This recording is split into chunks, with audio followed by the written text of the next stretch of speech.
اعوذ باللہ من الشیطان الرجیم بسم اللہ الرحمن الرحیم الحمدللہ رب العالمین۔ ناظرین، مجالس کو برپا کرنے اور اس میں شریک ہونے کی اہمیت و ضرورت اور اس کے کیا آداب ہونے چاہیے، اس پر گفتگو کا سلسلہ جاری ہے۔ ایک نقطہ جو آج آپ کی خدمت میں بیان کرنا ہے وہ یہ ہے کہ اس بات کو ذہن میں رکھیں، اور یہ ہمارا عقیدہ ہے جو کہ ہم نے اہل بیت علیہم السلام سے لیا ہے، روایات میں اس کی طرف توجہ دلائی گئی ہے، وہ یہ ہے کہ آپ جب امام علیہ السلام کی زیارت کر رہے ہیں تو اس بات کا عقیدہ رکھیں کہ آپ امام کے سامنے حاضر ہیں، یعنی آپ کا زیارت کرنا دور سے یا ان کی غیبت کے اندر، یعنی چونکہ وہ اس دنیا میں موجود نہیں ہیں، ان کی زیارت کرنا یہ برابر ہے اس کے کہ آپ ان کے حضور میں حاضر ہیں، یعنی امام آپ کے سامنے ہیں، آپ ان کی محفل میں بیٹھے ہیں، آپ ان کے سامنے حاضر ہیں۔ تو یہ ہمارا عقیدہ ہے، چونکہ ہمارا عقیدہ یہ ہے کہ ائمہ علیہم السلام اس دنیا سے جانے کے بعد بھی اس پوری کائنات کے اوپر اپنا احاطہ رکھتے ہیں، نگاہ ہے ان کی، وہ ہر ایک کے حالات سے آگاہ ہیں بإذن اللہ۔ اور اگر انسان ان کو دور سے بھی پکارے اور ان کے اس دنیا سے چلے جانے کے بعد بھی ان کی زیارت کے لیے جائے تو گویا کہ انسان ان کے سامنے حاضر ہے۔ تو جب انسان کا یہ عقیدہ ہے کہ میں ان کے سامنے حاضر ہوا ہوں، میں ان کی بارگاہ میں آیا ہوں، میں ان کو سلام کرنے کے لیے آیا ہوں، اگر یہ نگاہ ہو جائے اور اس عقیدے کی طرف توجہ آ جائے، اس عقیدے اور اس احساس کو اپنے اندر ایجاد کر لے انسان، تو پھر مجالس میں حاضر ہونے کی کیفیت ہی بدل جاتی ہے۔ معمولاً ایسا ہوتا ہے کہ انسان ایک رسم کے طور پہ مجلس میں حاضر ہو رہا ہوتا ہے، تو ظاہر سی بات ہے ایسا انسان وقتی طور پر مجلس سے استفادہ تو کر لے گا، لیکن طولانی مدت کے اندر، مجلس کے بعد والے زمانے کے اندر وہ اس کو فائدہ نہ پہنچا سکے، اور ممکن ہے کہ ایک غافل انسان خود مجلس کے اندر بیٹھ کر بھی اس سے استفادہ نہ کر سکے، لیکن یہ وہ بہت ہی زیادہ شقی انسان ہوگا، لیکن معمولاً ایسا نہیں ہوتا۔ تو لہٰذا انسان جو ہے وہ بالکل متوجہ ہو کر جائے، چونکہ مجالس کے اندر جب آپ شرکت کر رہے ہیں تو اس کا مطلب یہ ہے کہ آپ امام کی بارگاہ میں حاضر ہو رہے ہیں۔ اگر امام علیہ السلام زندہ ہوتے تو آپ اس کی بارگاہ میں جا کر حاضری دیتے تو کیسی کیفیت ہونی چاہیے تھی؟ یا مثلا امام زمانہ عجل اللہ تعالی فرجہ الشریف اگر آئیں اور وہ آ کر مجلس برپا کریں اور ہم اس کے اندر شریک ہوں تو کیا کیفیت ہوگی؟ تو مجلس جب آپ امام حسین علیہ السلام کی برپا کرتے ہیں، قائم کرتے ہیں، بی بی زہرا سلام اللہ علیہ کی مجلس برپا کرتے ہیں، اور یا کسی بھی امام کی شہادت پر مجالس کو برپا کرتے ہیں، تو ہم ان کی ذکر مصیبت کرتے ہیں، ان کو یاد کرتے ہیں، تو گویا آپ امام کی خدمت میں حاضر ہو رہے ہیں۔ تو یہاں پر یہ احساس جب تک ایجاد نہیں ہوگا، انسان اس مجلس سے صحیح طریقے سے استفادہ نہیں کر سکتا۔ تو یہ احساس پیدا اور بیدار ہونا جو ہے وہ بہت ضروری ہے، اور جب یہ احساس پیدا ہو جائے گا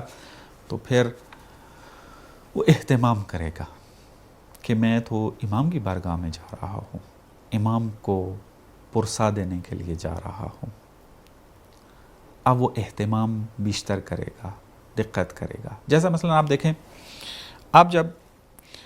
زیارت کے لیے آتے ہیں ایران یا کربلا تو ایک کیفیت فرق کرتی ہے آپ کی، یعنی اگر آپ اپنے گھر میں بیٹھ کر زیارت پڑھ رہے ہوں امام حسین علیہ السلام کی یا کسی بھی امام کی، تو وہ کیفیت فرق کرتی ہے یہاں آ کر، یعنی یہاں انسان کی توجہ زیادہ ہوتی ہے۔ تو جیسے ہی وہ حرم کے قریب آتا ہے تو انسان کیا کرتا ہے، اپنے آپ کو توجہ دلاتا ہے، باوضو ہوتا ہے، باوضو ہو کر حرم میں حاضر ہوتا ہے، چونکہ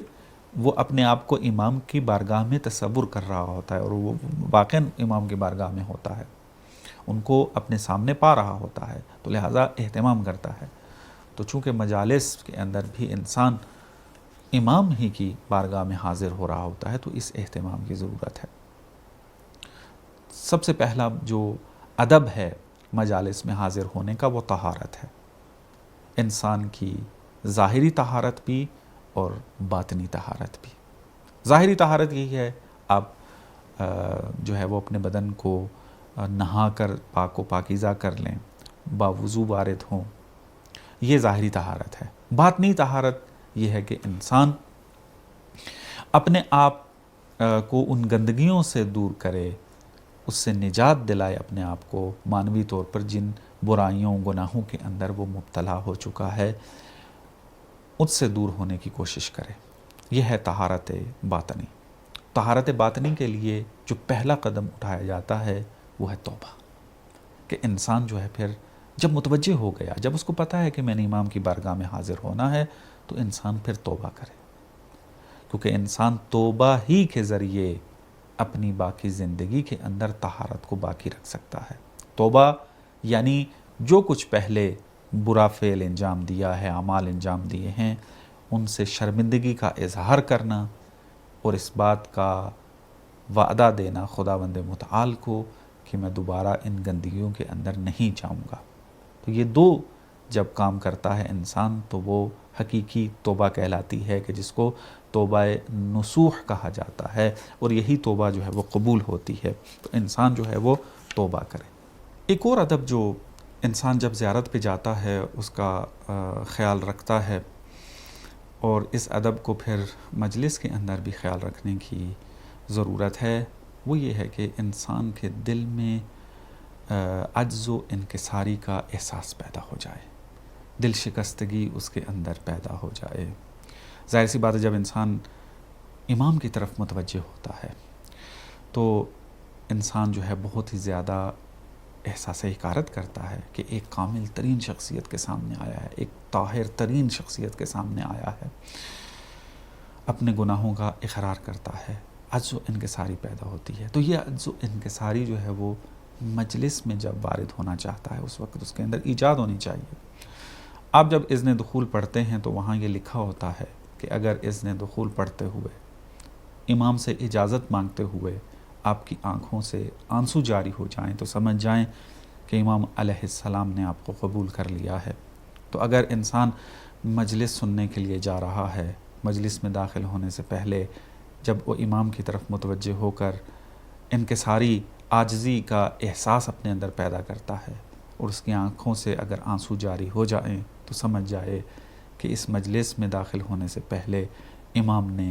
اس کی یہ حاضری قبول کر لی ہے، اور اب یہ انسان بہترین انداز میں ذکر مصیبت، ذکر فضائل سے استفادہ کر لے گا۔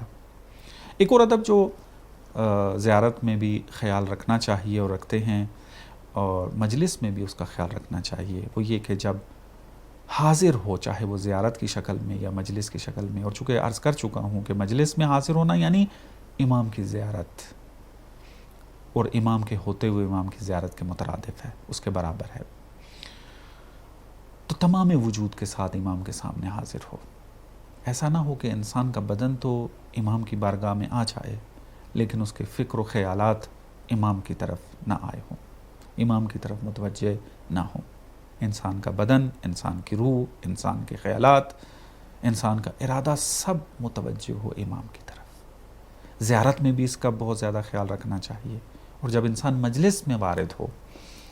تمام وجود کے ساتھ مجلس میں حاضر ہو، تبھی صحیح طریقے سے استفادہ کر پائے گا۔